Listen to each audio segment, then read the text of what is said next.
As far as we know, medieval England was never invaded by ice zombies or terrorized by dragons, but it was shaken by a power struggle between two noble families, spanning generations and involving a massive cast of characters with complex motives and shifting loyalties.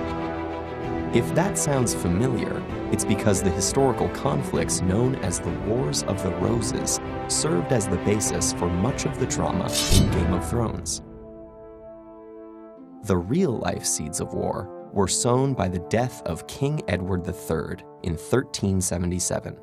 Edward's oldest son had died before his father, but his 10-year-old son, Richard II, succeeded to the throne ahead of Edward's 3 surviving sons. This skipping of an entire generation left lingering claims to the throne among their various offspring, particularly the Lancasters, descended from Edward's 3rd son, and the Yorks descended from his 4th son. The name of the ensuing wars comes from the symbols associated with the two families, the White Rose of York and the Red Rose of Lancaster. The Lancasters first gained the throne when Richard II was deposed by his cousin Henry IV in 1399. Despite sporadic unrest, their reign remained secure until 1422, when Henry V's death in a military campaign left an infant Henry VI as king. Weak-willed and dominated by advisors, Henry was eventually convinced to marry Margaret of Anjou to gain French support. Margaret was beautiful, ambitious, and ruthless in persecuting any threat to her power, and she distrusted Richard of York most of all.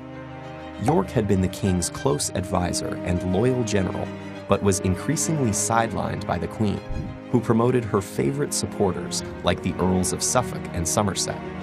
York's criticism of their inept handling of the war against France led to his exclusion from court and transfer to Ireland. Meanwhile, mounting military failures and corrupt rule by Margaret and her allies caused widespread discontent.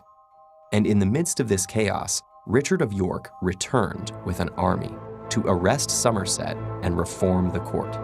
Initially unsuccessful, he soon got his chance when he was appointed Protector of the Realm after Henry suffered a mental breakdown. However, less than a year later, Henry suddenly recovered and the Queen convinced him to reverse York's reforms. York fled and raised an army once more.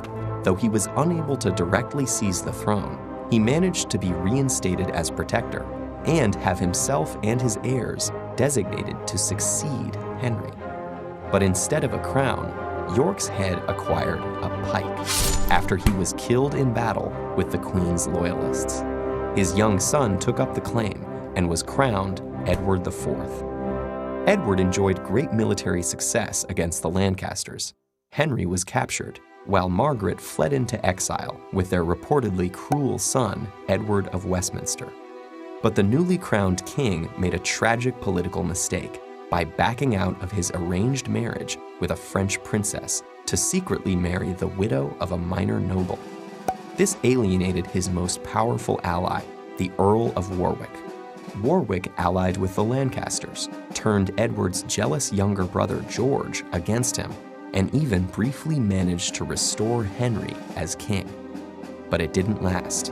Edward recaptured the throne, the Lancaster prince was killed in battle, and Henry himself died in captivity not long after. The rest of Edward IV's reign was peaceful, but upon his death in 1483, the bloodshed resumed. Though his 12-year-old son was due to succeed him, Edward's younger brother Richard III declared his nephews illegitimate due to their father's secret marriage.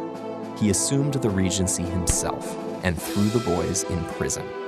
Though no one knows what ultimately became of them, after a while the princes disappeared, and Richard's power seemed secure. But his downfall would come only 2 years later, from across the narrow sea of the English Channel. Henry Tudor was a direct descendant of the first Duke of Lancaster, raised in exile after his father's death in a previous rebellion. With Richard III's power grab causing a split in the York faction, Henry won support for his royal claim. Raising an army in France, he crossed the Channel in 1485 and quickly defeated Richard's forces. And by marrying Elizabeth of York, elder sister of the disappeared princes, the newly crowned Henry VII joined the Two Roses, finally ending nearly a century of war. We often think of historical wars as decisive conflicts with clearly defined winners and losers. But the Wars of the Roses, like the fiction they inspired, show us that victories can be uncertain, alliances unstable, and even the power of kings as fleeting as the seasons.